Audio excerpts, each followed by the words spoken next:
హింసించిన నువ్వు కాదా, ఒళ్ళతో వచ్చింది నువ్వు కాదా, ఉమ్ములోసింది నువ్వు కాదా? నీ క్రియల ద్వారా ఎన్నిసార్లు నీ ప్రభు మీద ఉమ్మేశావు? నీ ఇష్టానుసారమైన జీవితం ద్వారా ఎన్నిసార్లు నువ్వు ప్రభువుని కొట్టావు?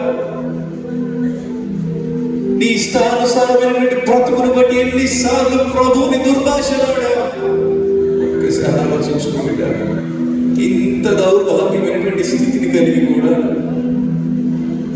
నేను మరణిస్తే పరలోకం వెళ్ళిపోతాను ఏ ధైర్యంతో మనం ఉన్నాము?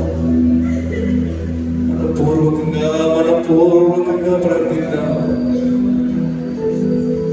అయ్యా అయ్యా, నా పాపమే, నా దోషమే, నా అతిక్రమమే శిలువను గురి చేసి, నా ఇష్టానుసారమైన జీవితమే కదయ్యా నీ తలపై తల్లు పెట్టింది. నా కామపు హింసలు, నా అంతరంగ కోరికలు, నా ఇష్టానుసారమైన నా బీచ్లను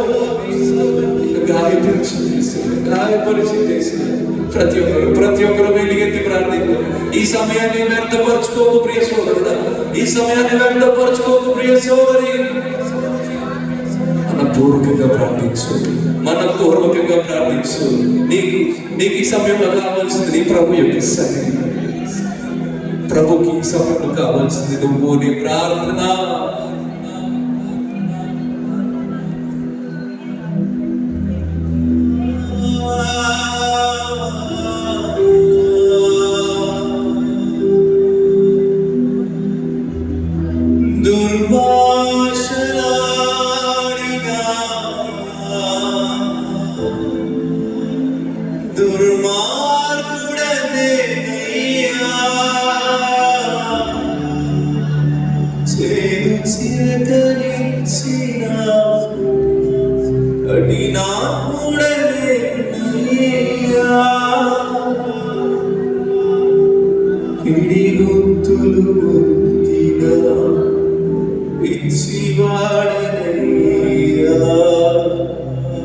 కొరడాలతో కొట్టిన క్రూరుడెను నేనయ్యా, మంచి అనేది నాలో కొంచెమైన లేదయ్యా, మానవారూపంలో మృగమును నేనయ్యా.